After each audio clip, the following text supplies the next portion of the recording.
गरीब माँ की दो गवार दो मॉडल बेटियों की ईद। आजमगढ़ नामक एक गांव में शाजिया नाम की एक गरीब माँ रहती थी, जिसकी 4 बेटियां नूर, फातिमा, लीजा, शहनाज थी। चारों की उम्र 17 से 22 साल के बीच थी। रमजान का पाक महीना चल रहा था। ऐसे ही बड़ी बेटी नूर, फातिमा अपनी माँ के साथ नमाज पढ़ने के बाद कहती हैं, अम्मी जान, रमजान का आखिरी जुम्मा मुबारक हो। कुछ ही दिनों में हम ईद मनाएंगे। हाँ अम्मी जान, इस बार तो मैं ईदी के लिए बहुत बेताब हूँ। अम्मी, मुझे तो ईदी में एक दुपट्टा चाहिए हिजाब के लिए। मेरी बच्ची, तुम दोनों को भी रमजान का आखिरी जुम्मा मुबारक हो। चिंता मत करो, मैं पूरी कोशिश कर रही हूँ कि अपनी चारों बेटियों को अच्छे से ईदी दूँ। चारों के लिए कढ़ाई का दुपट्टा लाऊंगी। लेकिन वह दोनों कहाँ हैं, लीजा और शहनाज? रहने दीजिए अम्मी जान, वो दोनों यहाँ नहीं है। पास ही में कोई शूटिंग हो रही है तो देखने गई है। उन्हें ये भी ख्याल नहीं आया कि वह नमाज पढ़ लें। या अल्लाह, मेरी उन दोनों बेटियों को बुद्धि और बरकत दे। पता नहीं क्या दिमाग में फैशन का कीड़ा उपज गया है। कल ही मुझसे छोटे कपड़े और मॉडलिंग की बात कर रही थी और आज फिर से शूटिंग पर चली गई। गरीबी नहीं जा रही और उन्हें अमीरी के ख्वाब आ रहे हैं। अम्मी, वो छोटी है, अगर हम दोनों उसे प्यार से समझाएंगे तो वो समझ जाएंगी। खैर, रोजा है तो अच्छी बातें करते हैं। अम्मी जाना, परेशान मत होइए। हाँ बेटा, चलो मैं काम पर जाती हूँ। मजदूरी का समय हो रहा है, तुम दोनों घर पर ख्याल रखना।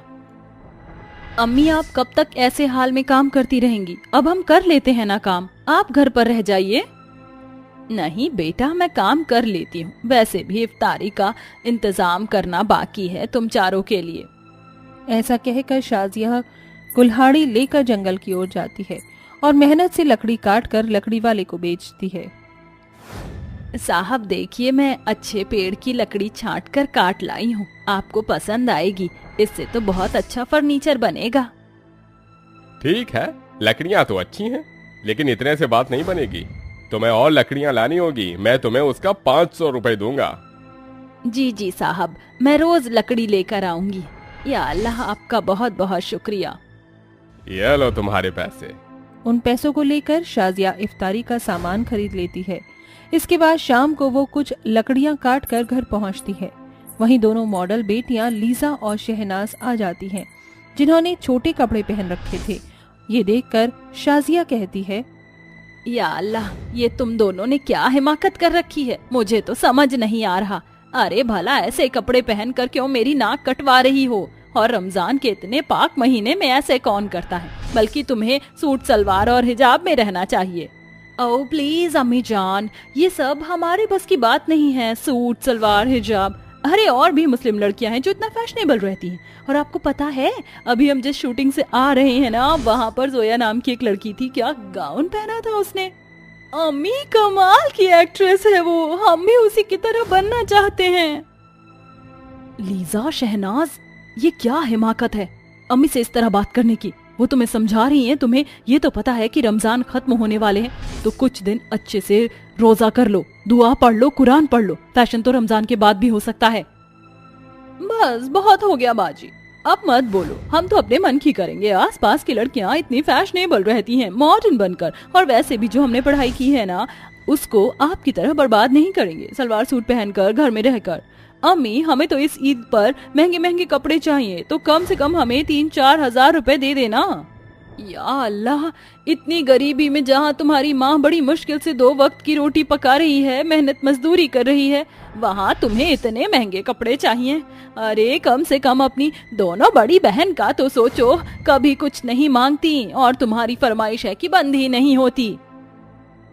अम्मी जान, बस आज के लिए इतना खलिश बहुत है। अब कुछ खाने को भी दे दीजिए। आपने रोजा रखा है, लेकिन हमने तो नहीं रखा ना। पर हमें फिर भी भूख लग रही है, सुबह से शूटिंग में थे। शहनाज, बोल तो तुम ऐसे रही हो जैसे तुम शूटिंग करके आई हो। शहनाज, सुधर जाओ। ये याद रखना, अल्लाह के पाक रमजान में अल्लाह सिर्फ उसी की सुनता है जो अपने माता पिता की कद्र करता है। बस बंद करो तुम सब आपस में लड़ना। चलो, इफ्तारी का समय हो गया है। और हाँ, तुम दोनों को भी दुआ पढ़नी है। शाजिया की बात सुनकर उसकी चारों बेटियां दुआ पढ़ती हैं, फिर एक साथ रोजा तोड़ इफ्तारी करती हैं। ऐसे ही कुछ दिन गुजरते हैं, जहां उसकी मॉडल 2 बेटियां शहनाज और लीजा पास के क्लब में जाकर डांस करती हैं। शराब का सेवन करती हैं। ये कोई यहाँ नच नचे, कोई वहाँ नच नचे, औआ औआ तुमसे है प्यार, तुमसे है प्यार, औआ औआ। दिल में मेरे है दर्द डिस्को, दर्द डिस्को, दर्द डिस्को, दिल में मेरे है दर्द डिस्को, वो हसीना वो नीलम परी कर गई कैसी जादूगरी। अच्छा है हमने रोजे नहीं रखे, वरना इतना मजा कैसे कर पाते। ये पार्टी क्लब डांस शूटिंग खाना, वही तो बहन। As I told you, you will enjoy it. इस तरह मॉडल बहनें न घर का कोई काम करती हैं, न अल्लाह की इबादत करती हैं, उल्टा अपनी बहन और अम्मी से बहस भी करती थीं। वहीं शाजिया की दोनों बड़ी बेटियां बहुत संस्कारी थीं, जो नियम से दिन की 5 नमाज पढ़ती थीं और दुआ पढ़ती थीं। वहीं शाजिया रोज लकड़ी काट कर दूर तक उठाकर ले जाती है, जहां से उसे कुछ चंद पैसे मिलते हैं, और वो अपनी बेटियों के साथ शाम को रोजा खोलती है। तो नूर कहती है, अम्मी जान मैं देख रही हूँ आप रोज लेट आती हैं, ऐसी क्या बात है? अपनी प्यारी बिटियाओं के लिए रमजान में नए कपड़े भी तो चाहिए ना, इसलिए इतनी मेहनत कर रही हूँ। कोई बात नहीं अम्मी, हमें कोई कपड़े नहीं चाहिए, आप इतनी मेहनत मत करिए कि रोजे में कमजोर पड़ जाएं। फातिमा, जिसके साथ अल्लाह होता है वो कमजोर भला कैसे पड़ सकता है? तुम मेरी फिक्र मत करो। मेहनत मजदूरी करके चंद पैसों से तो अपनी 4 बेटियों के लिए नया कपड़ा खरीद कर वो लाती है और मशीन पर अपनी बूढ़ी आंखों से सूट बनाकर 4 दिन में तैयार करती है और कहती है, या अल्लाह, आखिर मैंने थोड़े बहुत पैसे बचाकर उनके लिए ईद पर पहनने के लिए कपड़े तैयार कर ही लिए। ये मेरी बेटियों को बहुत पसंद आएगा। नूर, फातिमा देखो। अरे माँ, हमने आपसे मना किया था, फिर भी आप हमारे लिए कपड़ा ले आए, और इसे आपने इस कदर सिला है कि बहुत अच्छा लग रहा है। इसका मतलब अम्मी कल हम ये ईद पर पहनेंगे। हाँ बेटा। और शहनाज, लीजा, तुम दोनों कितना मेकअप करती रहोगी, और घर में तो ऐसे कपड़े मत पहना करो। ये देखो मैंने तुम्हारे कल के लिए क्या बनाया है। अपनी माँ की बात सुनकर जैसे ही दोनों अपने उन सूट को देखती हैं तो फेंक कर कहती हैं, OMG, छी, क्या है अम्मी जान, कल के दिन ये गवार चीजें पहनना है क्या? अरे आपकी वो दोनों बेटियां गवार हैं, लेकिन हम दोनों मॉडल हैं। हमने कहा था ना आपसे, हमें 3-4 हजार रुपए दे दीजिए, हम कपड़े ले आएंगे, लेकिन आपको तो कुछ सुनना ही नहीं है। बस लीजा, शहनाज, बहुत हो गया तुम दोनों का। तुम्हें अम्मी का प्यार नजर नहीं आता इसमें? कितनी मेहनत से वो हमारे लिए ये कपड़ा लेकर आई हैं, इसके लिए उन्होंने इतने जतन किए, इतनी मेहनत की, और तुमने यूं ही फेंक दिया। तुमने अम्मी जान के साथ ये करके अच्छा नहीं किया। बाजी, आपको जो समझना समझिए, कल हम खुद अपने कपड़ों का इंतजाम कर लेंगे। ऐसा कहकर दोनों अपने कमरे में चली जाती हैं। अगले दिन खुशनुमा तरीके से माँ बेटियां नमाज पढ़ती हैं, तस्वीर करती हैं, मीठी सेवैयां बनाकर रखती हैं। अम्मी जान, ईद मुबारक आपको, अल्लाह आपको बरकत दे, आप बहुत अच्छी हैं अम्मी। तुम दोनों को भी अल्लाह बख्शे, और मेरी उन दोनों बेटी के भी अकल आ जाए। इस तरह वो अपने पड़ोसियों को भी ईद मुबारक करती हैं। रात को चांद का दीदार करती हैं कि उसकी दोनों मॉडल बेटियां रोते हुए आती हैं। उनकी हालत कुछ दुर्लभ होती है और अपनी माँ की गले लगकर कहती हैं, अम्मी जान, हमें मुआफ कर दीजिए, हमसे बहुत बड़ी गुस्ताखी हो गई। आपकी बात ना मानने का नतीजा और सजा मिल चुकी है। ये तुम दोनों की ऐसी हालत क्यों है? तुम्हारे कपड़े। अम्मी जान, काश हमने आपके दिए हुए कपड़े पहने होते तो हमारे साथ ये बदसलूकी ना होती। हम घर वापस लौट ही रहे थे कि मस्जिद के आगे कुछ छोरे लड़कों ने हमारा रास्ता रोका और हमें छेड़ा। देखा, अगर तुम अम्मी जान की बात मानती तो ऐसा नहीं होता। बाजी, हमने आपकी बात भी नहीं मानी, उल्टा बहस की, हमें माफ कर दीजिए। आओ कपड़े बदल लो, जिन लड़कों ने तुम्हारे साथ ये हिमाकत की है उन्हें तो अल्लाह सजा दे ही देगा। इस तरह दोनों मॉडल लड़कियों को अपनी गलती का पछतावा होता है और वो अपनी माँ के दिए हुए सूट पहनकर उनके साथ अच्छे से चांद का दीदार कर खुशी खुशी ईद मनाती हैं। वर्षा सोफे पर बैठकर मजे से नारियल पानी पी रही थी, वहीं नैना जमीन पर पोंछा लगा रही थी। तभी पेट में खिंचाव होने के कारण नैना सोफे पर बैठ जाती है। इस पर वर्षा घिन्न भरी नजरों से नैना को घूरती हुई बोली, अरे ओ काली चुड़ैल, तेरी हिम्मत कैसे हुई मेरे पास आकर बैठने की? चल उठ इस सोफे से। मैं नहीं चाहती कि तेरे कालेपन की परछाई मेरी प्रेगनेंसी पर पड़े। जेठानी जी, मैं भी तो प्रेग्नेंट हूँ, फिर आप मेरे साथ इतनी बेरुखी क्यों दिखा रही हैं? तू ऐसे नहीं मानेगी, तेरी अकड़ तो माँ जी छुड़ाएंगी। माँ जी, माँ जी कहाँ हैं आप? अरे क्या हुआ मेरी प्यारी बहू, ऐसे हालात में चिल्लाना सही नहीं, बच्चे पर बुरा असर पड़ता है। वर्षा बड़ी चालाकी से अपनी सास से एक की चार लगाती है और शीला गरीब गर्भवती बहू के बाल खींचकर कहती है, क्यों री काली करमजली, तुझे कहा है ना वर्षा बहू के आगे पीछे मत घुमा कर, तुझे समझ नहीं आता? तू पोछा लगाना छोड़कर सोफे पर बैठी कैसे? माँ जी मेरे पेट में दर्द उठा, जब मुझसे दर्द बर्दाश्त नहीं हुआ तो मैं सोफे पर बैठ गई। बंद कर ये बहाने, चल अब जल्दी से काम पर लग जा। और वर्षा बहू तू कमरे में चल, मैंने फल काट दिया है, वो खा ले। शीला वर्षा को लेकर कमरे में चली जाती है। शीला अपनी काली गोरी बहुओं में शुरू से फर्क करती ही आ रही थी। उसकी शुरुआत तब हुई जब अनिकेत नैना से शादी करके घर आया। माँ, ये नैना है मेरी पत्नी और आपकी बहू।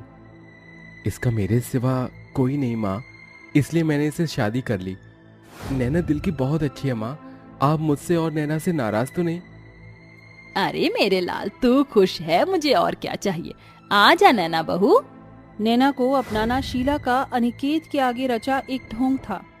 असल में नैना का काला रंग देखकर सास का खून खौल उठा था।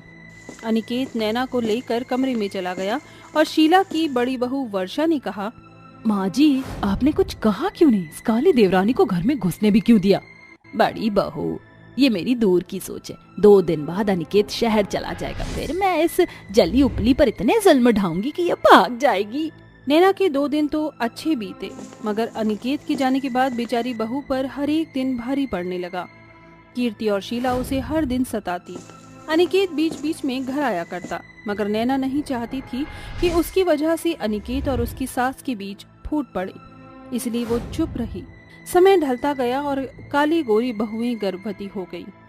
इस पर सास नैना को नजरअंदाज करते हुए मुट्ठी भर लाल मिर्च से गोरी बहू की नजर उतारती है। हे भगवान, बस मेरी चांद सी बहू और उसके होने वाले बच्चे को हर बुरी बला से बचाना। क्या बात है माँ, बड़ी खुश लग रही हो। अरे आनंद बेटा, बात ही ऐसी है, वर्षा बहू के पैर भारी हो गए। मेरा तो मन करता है मैं नाचूं गाऊं, दुनिया को सर पर उठाऊं। अरे भाग्यवान, नैना बहू भी तो गर्भवती है, उसकी नजर नहीं उतारेगी। ससुर के इस कही पर सास गुस्से से पिनकते हुए बोली, अरे इस नजर बट्टू की भी क्या नजर उतारो, इस काली कलूटन को किसकी नजर लगने लगी? वर्षा बहू अब तुझे एक एक कदम फूक फूक कर रखने होंगे, चल मैं तेरे पैरों में तेल लगा देती हूँ। गर्भवती होने के बाद वर्षा का हर दिन मजे से कट रहा था। वो बस सारा दिन आराम फरमाती। वहीं एक काले रंग के कारण गर्भावस्था में भी नैना सूरज उगने से पहले उठती और सारा दिन नौकरों की तरह नाचती। सूर्यकांत को ये सब मन ही मन खलता था। उसने कई बार शीला को समझाने की कोशिश की, मगर शीला ने उसकी एक नहीं सुनी। एक दिन शाम को शीला बाजार से बहुत सारे फल और काजू बादाम लेकर घर लौटी। नैना, अरे ओ नैना। आई माँ जी। क्यों री मरजानी, पैरों में क्या मेहंदी लगा रखी है? इतना धीरे धीरे क्यों चल रही है? वो माँ जी की आशा ने कहा था कि गर्भवती औरतों को धीरे चलना चाहिए। अरे बंद कर अपनी बड़बड़, हरे संतरे छिलकर इसका जूस बनाकर बड़ी बहू के कमरे में ला। माँ जी 2 संतरे और दे दीजिए ना, मैं अपने लिए भी जूस बना लेती हूँ, वो मुझे खाना फीका लग रहा है। नैना के इस कहे पर शीला ने बड़ी सख्ती से उसे फटकारते हुए कहा, तुझे खाना फीका लग रहा है या तीखा? मैंने उसका ठेका नहीं लिया। अगर तू सुंदर होती तो मैं तेरे भी नाज उठाती, मगर तू तो ठहरी काली। फिर तेरे बच्चे पर खर्च करने का कोई फायदा नहीं, क्योंकि वो भी तेरी तरह पक्का रंग लेकर ही पैदा होने वाला है। अपनी सास के फर्क को जानकर नैना अपने पेट को सहलाते हुए फूट फूट कर रोती रही। मेरे बच्चे, तू अपनी माँ को माफ कर देना, मेरे काले रंग की सजा तुझे भी भुगतनी पड़ रही है। नैना जूस लेकर अपनी जेठानी के कमरे में आती है, जहाँ उसके आगे काजू बादाम की बर्फी रखी थी। उसे देख नैना के मन में भी लालच उठा, जिसे देखकर वर्षा नैना को चिढ़ाते हुए बोली, क्या हुआ मेरी काली देवरानी, बर्फी चाहिए? अरे रे रे रे रे रे, मगर अफसोस ये बर्फी तुम्हें नहीं मिलेगी। अरे ओ कल्लो, यूं घूर घूर कर मेरी बहू के खाने पीने में नजर क्यों गड़ा रही है? चल भाग यहाँ से। ऐसे ही समय ढलता जाता है। एक एक महीने करके गुजरते दिनों के साथ काली गोरी दोनों बहुएं गर्भावस्था के 7वें महीने में कदम रखती हैं। तभी कीर्ति नैना को परेशान करने की साजिश बुनती है। 2 दिनों से मैंने अपनी काली देवरानी को परेशान नहीं किया, आज तो इसे जमकर काम कराऊंगी। माँ जी मुझे ना खट्टी कढ़ी और चावल खाने का बड़ा मन है। तो इसमें कौन सी बड़ी बात है बहू, तू ठहर, मैं जाकर उस काली कमली से कड़ी बनाने के लिए बोल देती हूँ। सास सोफे से उठकर रसोई में आती है, जहाँ नैना बर्तन मांज रही होती है। क्यों रे कामचोर, तू अभी तक बर्तन घिस रही है? ये बर्तन छोड़ और झटपट से कड़ी चावल बना दे। ठीक है माँ जी। नैना कड़ी चावल बनाकर वर्षा को परोस देती है। वर्षा बहू, गर्मा गर्म कढ़ी चावल खा ले। माँ जी, थोड़ी सी कढ़ी चावल मैं भी खा लूं क्या? बिल्कुल भी नहीं, तू ये ताजा खाना खा लेगी तो रात का बचा हुआ बासी खाना क्या तेरा बाप खाएगा? ये सिलसिला ऐसे ही चलता रहा। जहाँ शीला अपनी गर्भवती गोरी बहू को फल, काजू, बादाम और घी में चुपड़ा खाना खिलाती, वहीं नैना को रूखी सूखी रोटी खाकर ही रहना पड़ता है। इसी फर्क के साथ वर्षा और नैना 9वें महीने में आ गई। देखना ये था कि क्या ये फर्क आगे भी चलेगा या सास को गलती का एहसास होगा। एक शाम सूर्यकांत और आनंद वर्षा के होने वाले बच्चे के लिए ढेर सारे खिलौने लेकर घर आते हैं। सूर्यकांत कुछ खिलौने लेकर नैना के पास जाने लगा। अरे तुम कहाँ जा रही हो? नैना बहू भी तो गर्भवती है, कुछ खिलौने उसके कमरे में भी तो होने चाहिए। कोई जरूरत नहीं है उस नजर बट्टू निखट्टू को खिलौनों की, लाओ ये सब। ऐसा कहकर शीला ने सारे खिलौने सूर्यकांत के हाथों से छीन लिए। सूर्यकांत का मन शीला के फर्क में सारी रात खुलता रहा, जिसका कभी सवेरा नहीं हुआ। सब कुछ भूलकर शीला ने गोद भराई की रस्म रखी। वर्षा बहू, आज शाम को तू गोद भराई में ये साड़ी पहनना। सॉरी माँ जी, मगर ये साड़ी नहीं पहन सकती मैं, और आप मुझसे दूर रहिए क्योंकि माँ ने कहा था कि प्रेग्नेंट लेडी पर विधवा का परछावा पड़ना अच्छा नहीं। और रही बात गोद भराई की, तो आप अपने कमरे में ही रहना। वर्षा की इस बात से सास को बड़ा धक्का लगा और वो फूट फूट कर रोई। तभी नैना गोद भराई की बीच से उठकर सास के पास आई। चलिए माँ जी, मैं चाहती हूँ कि मेरी गोद भराई सबसे पहले आप करें। मगर मैं तो विधवा हूँ। माँ जी, सबसे पहले आप माँ हैं और एक माँ का साया पड़ना गर्भवती औरत के लिए सबसे शुभ शगुन है। शीला ने नैना की गोद भराई की और फूट फूट कर रोते हुए बोली, बहू मुझे माफ कर देना, मैंने तेरे रंग के कारण न तुझे बल्कि तेरे पेट में पल रहे बच्चे को भी ठुकरा दिया। और जिस बहू पर जान छिड़कती रही उसने मुझे क्या कुछ नहीं कहा। माँ जी, बीती बातें भूल जाइए और मुझे और मेरे होने वाले बच्चे को आशीर्वाद दीजिए। उस पल वर्षा का सर शर्म से गड़ा हुआ था। अब शीला का ध्यान अपनी एक बहू पर नहीं बटा रहता, बल्कि अब उसके लिए दोनों बहुएं बराबर थीं।